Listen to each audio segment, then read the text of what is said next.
21শে September রবিবার হতে চলেছে এই বছরের সর্বশেষ সূর্যগ্রহণ। এই গ্রহণটি একটানা প্রায় 4 ঘন্টা 24 মিনিট পর্যন্ত চলবে। এই একই দিনে পড়েছে মহালয়া এবং অমাবস্যা। তাই এই গ্রহণকে কেন্দ্র করে ইতিমধ্যে চারপাশে কৌতূহলের সাড়া পড়ে গিয়েছে। তাই এই সূর্যগ্রহণের পূর্ণাঙ্গ সময়সূচি সম্পর্কে বিস্তারিত জানতে হলে আমাদের চ্যানেলটি সাবস্ক্রাইব করে ভিডিওটি শেষ পর্যন্ত দেখুন। সূর্যগ্রহণ একটি গুরুত্বপূর্ণ মহাজাগতিক ঘটনা হলেও প্রচলিত বিশ্বাস অনুযায়ী গ্রহণের সময় কোনো শুভ কাজ করা উচিত নয়। সূর্যগ্রহণের সময় খালি চোখে সূর্যের দিকে ভুলেও তাকাবেন না, এর ফলে দৃষ্টিশক্তির মারাত্মক ক্ষতি হতে পারে। সূর্যগ্রহণের সময় একা একা কোনো ফাঁকা স্থানে অথবা শ্মশানে না যাওয়াই ভালো, কারণ এই সময় নেতিবাচক শক্তি অত্যাধিক সক্রিয় থাকে।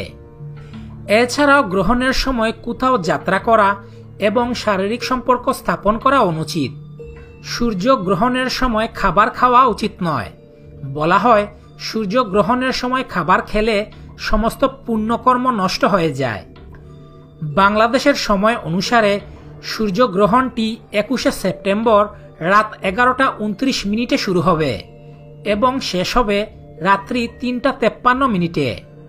সূর্যগ্রহণের মোট সময়কাল প্রায় 4 ঘন্টা 24 মিনিট। ভারতীয় সময় অনুসারে 21শে সেপ্টেম্বর রাত 10:59 সূর্যগ্রহণ শুরু হবে এবং শেষ হবে রাত 3:23। কোথায় কোথায় দেখা যাবে এই সূর্যগ্রহণ? এই সূর্যগ্রহণ মূলত অস্ট্রেলিয়া, নিউজিল্যান্ড, আফ্রিকা এবং কিছু দ্বীপ অঞ্চল থেকে দেখা যাবে। তবে ভারত এবং বাংলাদেশ থেকে এই সূর্যগ্রহণ দেখা যাবে না। তো ভিউয়ার্স, এই ছিল আমাদের আজকের ভিডিও। ভিডিওটি ভালো লাগলে লাইক করুন এবং আপনি কোন জায়গা থেকে এই ভিডিওটি দেখছেন তা আমাদের কমেন্ট করে জানান।